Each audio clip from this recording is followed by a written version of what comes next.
ना इधर ना उधर, सीधे मुद्दे पर नजर। और क्या है आज की खबर, आप देखना शुरू कर चुके हैं न्यूज़ 18 पुनीत के साथ। तो खबर जो है वो आई है इस बार रूस से, और खबर है शांति के प्रस्ताव की, शांति के लिए बातचीत की।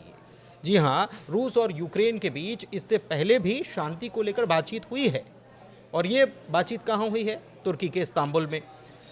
उसके बाद अब फिर से एक बार बैठक होने जा रही है, और ये बैठक होने जा रही 2 तारीख को। तो इस बैठक के मायने क्या हैं, और क्या ये बैठक से कोई हल निकल पाएगा? क्योंकि पहले दौर की बैठक में 1000 सैनिकों की अदला बदली के अलावा कोई नतीजा निकला नहीं था। मेरे साथ मेरे वरिष्ठ सहयोगी अंकुर त्यागी जी मौजूद हैं, सीधे उनके पास चलते हैं, उनसे समझते हैं कि क्या कुछ हल निकलता हुआ नजर आएगा। सर, दूसरे दौर की बैठक तो बुला ली और रूस ने बुलाई। देखिए, मुझे उम्मीद कम है। उसकी वजह क्या है? उसकी वजह यह है कि यूक्रेन ने कुछ ऐसी शर्तें रखी हैं। उसने कहा है कि 30 दिन की सीज़ फायर हो बातचीत से पहले, या बातचीत के दौरान उसका अनाउंसमेंट हो, तो वो बात आगे बढ़ेगी। रूस इसके लिए तैयार नहीं है, तो पहला पेच तो यहीं फंसा है। दूसरा, यूक्रेन इस डील में कोई ऐसे बड़ा ब्रेक थ्रू करने की हालत में नहीं है, क्योंकि जो लड़ाई लड़ी है रूस के साथ, वो उधार से लड़ी गई है। यानी कि उधार के हथियार है, उधार का पैसा है।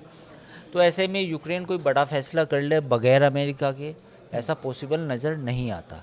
तो मुझे लगता है कि बातचीत है, एंगेजमेंट है। तुर्की थोड़ा इसमें चौधरी बनना चाहता है। तुर्की के जो प्रेसिडेंट हैं एर्दोगन, वो चाहते हैं कि मैं थोड़ा सा अपनी चौधराहट दिखाऊं। तो वो कुछ बातचीत होंगी एक दो उसकी, और फिर तुर्की अगर बाद में अमेरिका को इन्वॉल्व करता है या फिर यूक्रेन इन्वॉल्व करता है, दोबारा से कुछ बातचीत होती है, मतलब बात आगे और बढ़ती है, तो एक पॉसिबिलिटी है। अगर आप सिर्फ मेरे सामने 3 ही देशों का नाम लें, जिसमें तुर्की है, जिसमें रशिया है और यूक्रेन है, तो इनके बीच में कोई ब्रेक थ्रू हो जाए, इसकी उम्मीद मुझे बेहद कम नज़र आ रही है। मतलब आप कह रहे हैं कि अमेरिका के बगैर ये संभव नहीं होगा? बिल्कुल नहीं संभव है। अमेरिका के बगैर इसलिए भी संभव नहीं है, सारे हथियार, पैसा सब आपने उनसे पूछ के लड़ा, उनके पैसे से जंग लड़ी, तो अब आप उनके बगैर कैसे सीज़ फायर कर लेंगे? अगर आप कर लेंगे तो वो कैसे कर लेंगे? नहीं कर पाएंगे। अमेरिका कैसे? अमेरिका का देखो, जो अमेरिका चाहता है कि मेरा पूरी दुनिया में सिक्का चले, तो एक ऐसी बड़ी लड़ाई जो पिछले 3 साल से चल रही है, उस 3 साल वाली लड़ाई में अमेरिका के बगैर सीज़ फायर हो जाएगा। लेकिन ये दिलचस्प इस मामले में ये बात है कि ये जो मीटिंग होने जा रही है, इसके पहले तो ट्रंप ये घोषित किया करते थे कि यहाँ बैठ रहे हैं, सऊदी अरब में बैठ रहे हैं, वहाँ बैठ रहे हैं, वहाँ बैठ, लेकिन इस बार रूस की तरफ से बताया गया और ट्रंप को जानकारी नहीं दी। मैं यही तो कह रहा हूँ, बिल्कुल। अब ये जो अभी कुछ बयान आए थे जिसमें उन्होंने कहा था कि आज से 2-3 महीने पहले जब जेलेंस्की गए थे वाइट हाउस में, तो उन्होंने कहा था कि सीज़ फायर, आप रूस की सीज़ फायर पे आप यकीन मत करें। मतलब अगर कोई सीज़ फायर का प्रस्ताव दे, क्योंकि वो सीज़ फायर तोड़ देता है।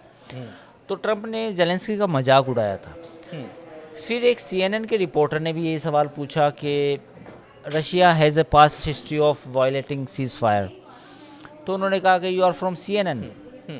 तो उन्होंने कहा यस। तो ऐसा मतलब एक नोक झोंक हुई थी।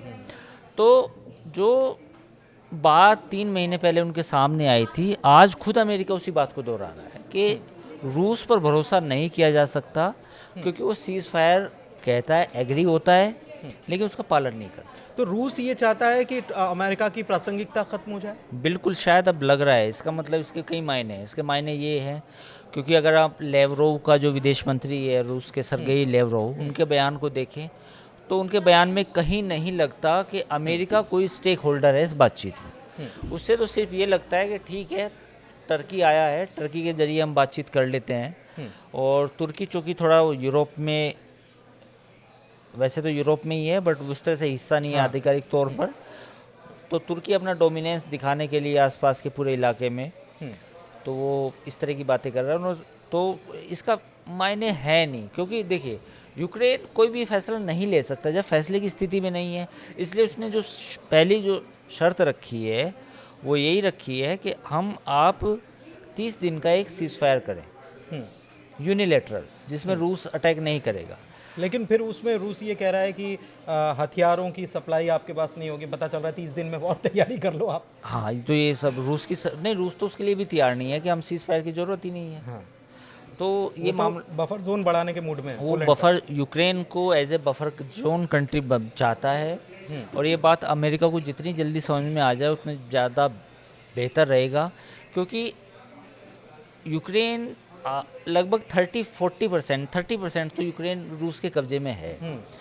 रूस यूक्रेन को जो बेलारूस की हैसियत है वैसे ही चाहता है वो वैसे ही चाहता है। कि आप रहो हाँ, और रहो, लेकिन मेरी छत्र छाया में रहो, मेरी बात मानो, रशियन लैंग्वेज यूज़ करो, रशियन सारी चीज़ें रशियन यूज़ करो, आपका कोई मतलब नहीं है, आपका कोई रेलेवेंस यूरोप से नहीं है, आपका कोई प्रासंगिकता जो है यूरोप से नहीं है, आपकी कल्चर भी यूरोप से मेल नहीं खाती। तो रूस की पूरी मतलब जो ट्रम्प से पुतिन की जो बातचीत हुई उसमें खबर ये निकल कर आई कि पुतिन ये चाहते हैं, उन्होंने शर्त रखी कि एक तो सैंक्शंस खत्म करो, बहुत ज़्यादा सैंक्शंस है उसको तो थोड़ा धीरे धीरे करके कम करें ताकि हमारा बिजनेस हो पाए, और दूसरा कि नाटो का विस्तार ना हो इस बात के लिए आपको लिखित रूप में देना होगा, और नाटो से तो वैसे भी ट्रम्प आज आ चुके हैं। तो आपको लगता है कि ये ट्रम्प अब ये बात मानने के लिए तैयार हो जाएंगे? देखिए अभी तो उनके तो बिजनेस का सवाल है। हाँ बिल्कुल बिल्कुल ये बात सच है, लेकिन नाटो को लेके कुछ फैसला हो सकता है, लेकिन मुझे लगता है कि फैसला तब होगा जब रूस की तरफ से कोई प्रस्ताव ऐसा आए, जैसे मुझे लगता है कि सारे प्रस्ताव जो रूस ने अमेरिका को दिए हैं उसमें सबसे बड़ा जो प्रस्ताव आना चाहिए कि जो यूक्रेन के इलाके हैं जिन पर रूस का कब्जा है वो हम छोड़ रहे हैं। तो रूस जो पिछली बार भी बातचीत में पेच वो तो फंसा, पॉसिबल नहीं है, वो तो रूस ने मना कर दिया। तो वहीं पेच फंसा है, पेच वहीं फंसा है। नाटो लिख के दे दे कि हम विस्तार नहीं करेंगे, उसका कोई रिलेवेंस नहीं है, सैंक्शन भी हट जाएंगे, कोई बड़ी बात नहीं है। लेकिन सबसे बड़ा जो समस्या है वो यही समस्या है कि जो यूक्रेन के इलाके हैं वो रूस के कब्जे में हैं और रूस उन्हें छोड़ने के लिए राजी नहीं। अच्छा, ये अमेरिका की तो बात हो गई, यूएन की तरफ रशिया जाने की कोशिश कर रहा है, रशिया भी और यूरोप भी। दरअसल यूरोप जो है उसने एक मीटिंग बुलाई है और ये कहा है कि रशिया जो है लगातार उल्लंघन कर रहा है और ये यूरोप के लिए भी ख़तरा है। तो रशिया ने 30 तारीख को शायद यूएन में ये मीटिंग हो कि यूरोप जो है वो जानबूझ के चीज़ों को बिगाड़ने की कोशिश कर रहा। मैं आपसे ये समझना चाह रहा हूँ कि ये चीज़ें यूएन में जा कर के कितनी कुछ हल होती हुई नज़र आएंगी, क्योंकि 30 तारीख को वो मीटिंग संभावित है और उसके बाद 2 तारीख को ये एक बार फिर से बैठेंगे रशिया और यूक्रेन के लोग इस्तांबुल। नहीं, उसमें बातचीत तो देखो, ये मीटिंग्स यूएन की चाहे सिक्योरिटी काउंसिल की हो, बातचीत तो लगातार हो ही रही है, इसमें कोई दो राय नहीं है। लेकिन मुझे लगता है कि ये मीटिंग्स एक रूटीन मीटिंग्स ही है, इसके अलावा इनकी कोई ज़्यादा वो नहीं है, क्योंकि जर्मनी, फ्रांस, ब्रिटेन सब ने जोर लगा लिया, कुछ हल नहीं नज़र आ रहा। तो मुझे लगता है कि जब तक अमेरिका इन्वॉल्व नहीं होगा इस पूरी बातचीत के प्रोसेस में, तब तक इस मुद्दे का हल भी नहीं। मतलब वो ट्रम्प जो कह रहे थे वो सही कह रहे थे कि जब तक मैं और पुतिन नहीं बैठेंगे तब तक ये सॉल्यूशन नहीं निकलने वाला। बिल्कुल, लेकिन रशिया नहीं जानता है क्या इस बात को? रशिया जानता है, तभी उसको लंबा खींच रहा है ताकि उसकी ज़्यादा बातें मानी जाए। मतलब गले तक आया है, अभी पानी यहाँ तक आना चाहिए, बिल्कुल नाक तक।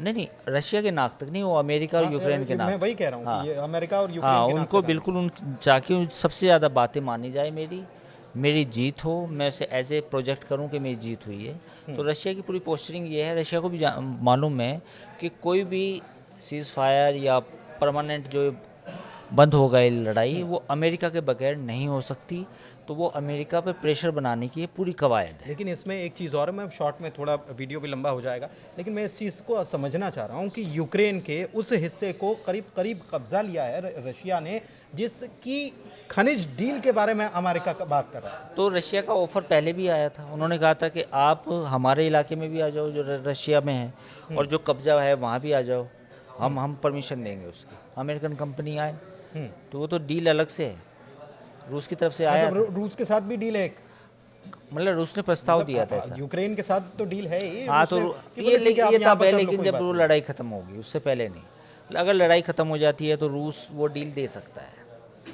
अमेरिका को भी, लेकिन वो बात की बात है अमेरिका। लेकिन अमेरिका के लिए वो डील मुझे नहीं लगता कि अमेरिका इस तरह की डील। बुरा लग रहा होगा, लेकिन अभी बिल्कुल लग रहा है, आप बयान देखें, उन्होंने तो क्रेजी मैन तक कहा उनको, तो बुरा तो लग रहा है। तो ट्रंप को बुरा लग रहा है, लेकिन रूस कह रहा है कि हम बातचीत करेंगे, इस्तांबुल में बैठेंगे, तुर्की जाएंगे और वहाँ पर बातचीत करेंगे। तुर्की क्या कुछ कमाल कर पाएगा? 2 तारीख को मीटिंग होने वाली है, तो इस मीटिंग पर सबकी नज़र टिकी हुई है, लेकिन अमेरिका को इसमें से अलग करने की कोशिश क्या रूस कर रहा है? और ये अलग करने की कोशिश होती है तो अमेरिका इसके बाद आगे क्या करेगा, इस पर नज़र बनी हुई है। फिलहाल वीडियो में चर्चा में इतना ही। कैसी लगी चर्चा ज़रूर बताइएगा और हमारे चैनल को लाइक कीजिए, सब्सक्राइब कीजिए। बहुत धन्यवाद।